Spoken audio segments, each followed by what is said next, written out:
بھارت کے سب سے بڑے سیاسی خاندان نہرو سے تعلق رکھنے والی سابق وزیر اعظم انجہانی اندرا گاندھی کی ذاتی زندگی کے بارے میں کئی تحقیقات انکشاف کر چکے ہیں کہ اندرا گاندھی اپنی سرکش جوانی کے ہاتھوں مجبور تھی۔ بااثر مسلمان نوجوانوں کے علاوہ ان کے کئی نوجوان سیاستدانوں سے بھی جنسی تعلقات استوار رہے، اور وہ اس کی پرواہ نہیں کرتی تھی کہ ان کے بارے میں کون کیا کہتا ہے۔ اس سے پہلے کہ ویڈیو سٹارٹ کریں، اگر آپ ہمارے چینل پر پہلی مرتبہ ہیں تو پلیز ہمارے چینل کو ضرور سبسکرائب کر لیجئے گا، ویڈیو کو لائک ضرور کریں گے۔ بھارت کے پہلے وزیر اعظم پنڈت جواہر لال نے نہرو اپنے بیٹی کی پردہ پوشی کی کوشش کی، لیکن جب اس میں ناکامی ہوئی تو انہوں نے اپنے قابل اعتماد ملازم پریم نارائن کو اندرا کا ذاتی محافظ بنا دیا تاکہ وہ اس کی حفاظت کے ساتھ اس کو برے کاموں سے روک سکے۔ پریم نارائن 10 سال سے نہرو خاندان کا نمہ خوار تھا، اس نے گریجویشن کر رکھی تھی۔ پریم نارائن اندرا گاندھی کے مردوں سے تعلقات کی ساری سرگرمیوں سے آگاہ رہتا اور اپنے کیمرے سے اس کی خفیہ تصویر بھی بناتا رہتا۔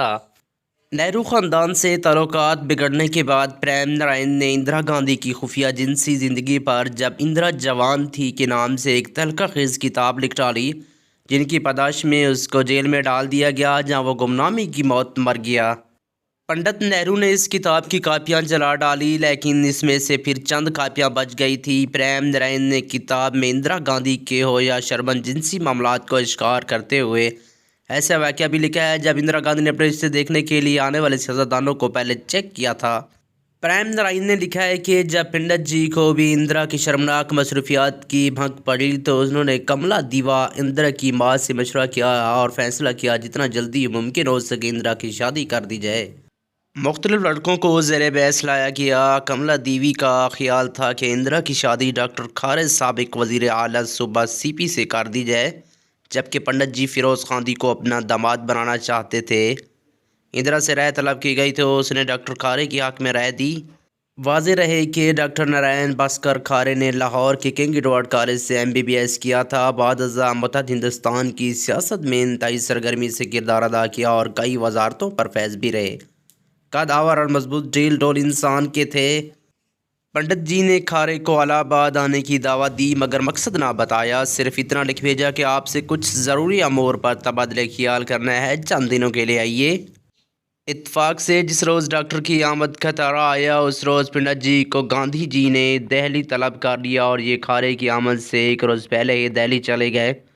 دوسرے روز جب ہم کملا دیوی کے میت اسٹیشن پر ڈاکٹر کھارے کو لینے کے لیے اندرا گاندھی ہلکے گلابی رنگ کی ساڑی میں ملبوس تھی، جس سے اس کا حسن کچھ اور نکھر آیا۔ 11:30 بجے گاڑی آئی۔ ڈاکٹر کھارے فرسٹ کلاس گیٹ میں کھڑے پلیٹ فارم پر نگاہیں دوڑا رہے تھے۔ کملی دیوی نے انہیں ہاتھ سے اشارہ کیا تو انہوں نے ہمیں دیکھ لیا۔ کھارے ایک وجہ پرکشش صحت مند نوجوان تھے۔ آتے ہی کملا دیوی کے قدموں کو چھوا اور ہم لوگ ہنستے مسکراتے گھر آ گئے۔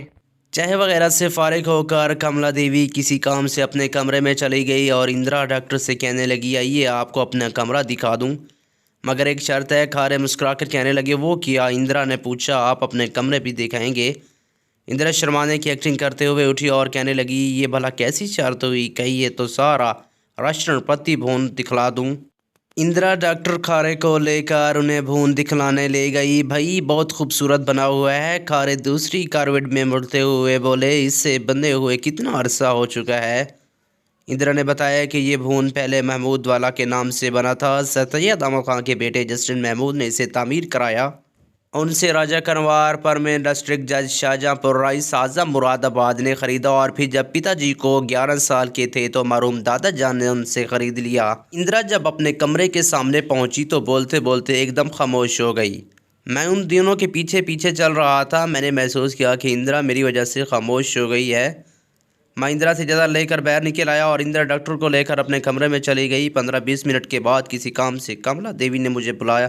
میں قصداً اندر کمرے کی طرف سے گزرا تو اندرا کہہ رہی تھی، نہیں بھائی ایسا نہیں، لائیے میں خود دکھاتی ہوں۔ کھارے کی آواز آئی، آخر میں اس البم میں کون سی ایسی چیز ہے جسے آپ چھپانا چاہ رہی ہیں؟ رات تقریباً 2 بجے ہوں گے۔ میری آنکھ کھل گئی، ذہن چینا چمٹی کی طرف چلا گیا جو البم حاصل کرنے کے لیے ہو رہی تھی۔ بلا مقصد اٹھ کر برآمدے میں آ گیا۔ دیکھا تو اندر کے کمرے میں روشنی جل رہی تھی، مگر کھڑکیوں سے دربدار پردے ہونے کی وجہ سے میرا تجسس مجھ سے پھر ایک بار روشن دان تک لے گیا تو میں نے ڈاکٹر کھارے کو ایک وحشی طریقے کے اندر اندرا کو بجھوڑتے ہوئے دیکھا۔ اندرا کی حرکات اس وقت عاجزانہ دکھائی دے رہی تھی۔ میں زیادہ دیر وہاں نہ کھڑ سکا اور واپس اپنے کمرے میں آ گیا۔